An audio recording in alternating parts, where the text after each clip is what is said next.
परमात्मा ने जो भक्ति करनी है तो भगत की तरह रहना पड़ेगा, बुराइयों से भी बचना होगा और एक बहुत ही साधु भाव में रहना पड़ेगा, किसी की आत्मा नहीं दुखावे।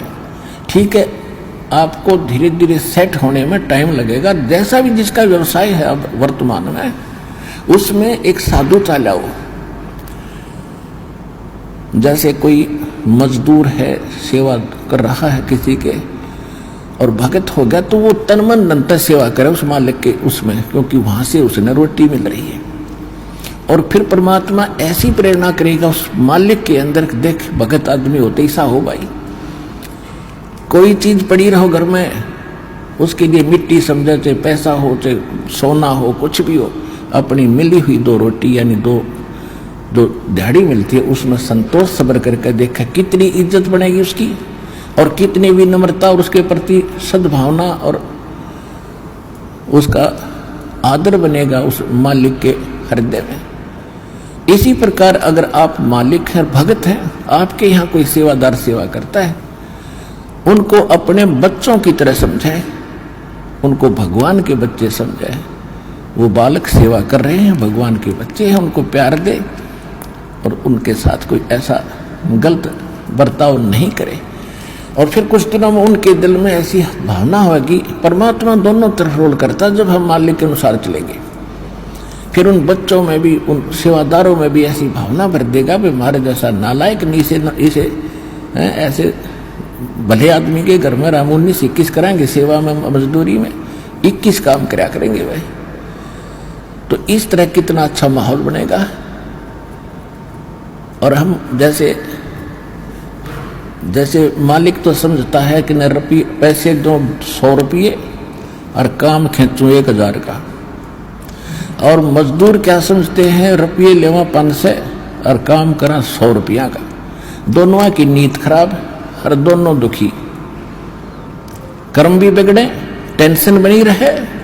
तो इस प्रकार हमने अपने इस अंतःकरण के अंदर एक साधु भाव लाना पड़ेगा, और तब हम देखना आपका वातावरण कैसे बदलने लगेगा, कैसे बदलने लगेगा, पूछो मत। तो तब हम यहाँ भी सुखी होंगे, आपको चिंता नहीं रहेगी कि वहाँ सेवादार सेवा कर रहे हैं, वो अपने तन मन धन से सेवा करेंगे, भगवान से डर के वो भगवान से डरने वाले हो जाएंगे, फिर बातें खत्म हो जाएगी। अब तो आग लगी पड़ी है, रिश्वत ले ले, यूँ ले लूँ, फलान करूँ, जब करूँगा तेरा काम धर दे 500 रुपये, और उधर से 500 ले लिए, डॉक्टर के जाकर 1000 लग गए, वो 500 भी गए, 500 अपनी तनख्वाह में गए। अरे वो पाप कर्म जो कह दो धरे के धराए रहेंगे, फिर गधा बनकर पूरे करेगा जिससे रिश्वत ली है। तो इसी विघ्न में पैर दो मत, ये भगवान बताना चाहते हैं।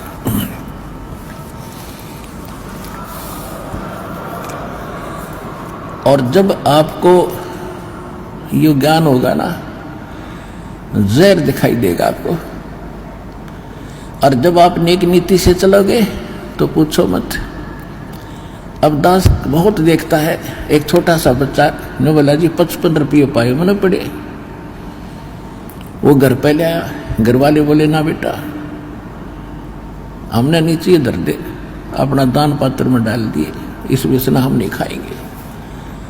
अब देख जिसके गिरे थे उसको पुण्य हुआ, अब यहाँ पर भंडारे में लग गए, और वैसे उस पर चवन्नी खर्च हो रही थी कि उसने विधि का पता नहीं, और वैसे कोई और मिल जाता, उसने जाते कहीं घुट्टी लाओ उसके 55 रुपये की, या कितने मांस मिट्टी खाओ उसको और पाप लगाओ। तो इस प्रकार हमारी नीत साबित होगी, भगवान खुश होगा, और जब भगवान खुश होगा तो फिर कमी नहीं रहेगी। हमने परमात्मा को प्रसन्न करना है, और परमात्मा प्रसन्न होगा तो फिर कमी किस चीज की, फिर तो क्या बताते हैं परमात्मा, साईं इतना दीजियो जामे कुटुम समावे, हम भी भूखे न रहे, अतिथि न भूखो जावे।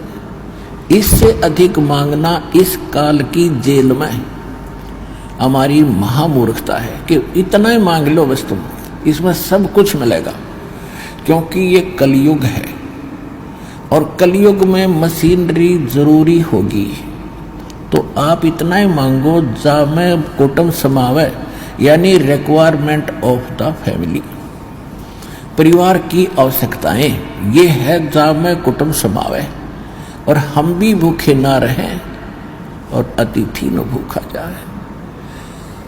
फिर देगा आपको, और फिर रहो मालिक के वचनानुसार चलो। फिर कैसे, जैसे परमात्मा कहते हैं, चिड़ी चोंच भर ले गई नदी न घट्यो नीर, दान दिए धन घटे नहीं, यूं कह रहे साहिब कबीर। परमात्मा अपना साइन कर रहे हैं इस वाणी को बोल करके, कह रहे साहिब कबीर कि दान करने से धन नहीं घटेगा, ये नियम है ईश्वर का, परमेश्वर का। और दान सुपात्र को करे, गुरु बिन माला फेरते, गुरु बिन देते दान, गुरु बिन दोनों निष्फल हैं, चाहे पूछो वेद पुराण। देते को हर देत है, जहां तहां से आण, अण देवा मांगत फिरो, फिर साहिब सुने ना कान। अब परमात्मा ने एक भूमिका करके दिखाई हमारे को कि साईं इतना दीजियो जिसमें कुटुंब समावे, एक धानक, एक जुलाहा, सुबह से लेकर शाम तक एक बारीक बारीक तार इकट्ठे करके धागे और कपड़ा बुनता है। एक दिन में मुश्किल से भी 5 फुट 10 फुट बना पाता है, 5 फुट 4 फुट, और बहुत लंबा सैकड़ों फुट का तार वो थान बनाना पड़ता है। ताना बनाते थे, वो हफ्ते में पूरा होता।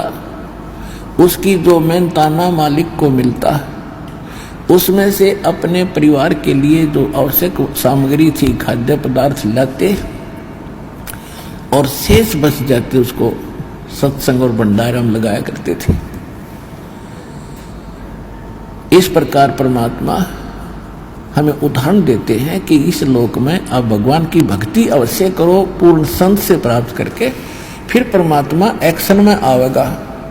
और वैसे आप ये फार्मूले अपनाओगे तो सफल नहीं हो पाओगे, क्योंकि फिर आपके साथ काल रहेगा, ये मन है, और केवल वर्क डन मिलेगा आपको। यहाँ वर्क से भी अलग मिलेगा आपको, किस्मत से भी न्यारा देगा परमात्मा, क्योंकि हम परमात्मा से कुछ और मांग ही नहीं रहे, इतना ही मांगते कि हमारी भक्ति बनी रहे और हमें कोई आवश्यक वस्तु का अभाव ना हो, बस इतना सा।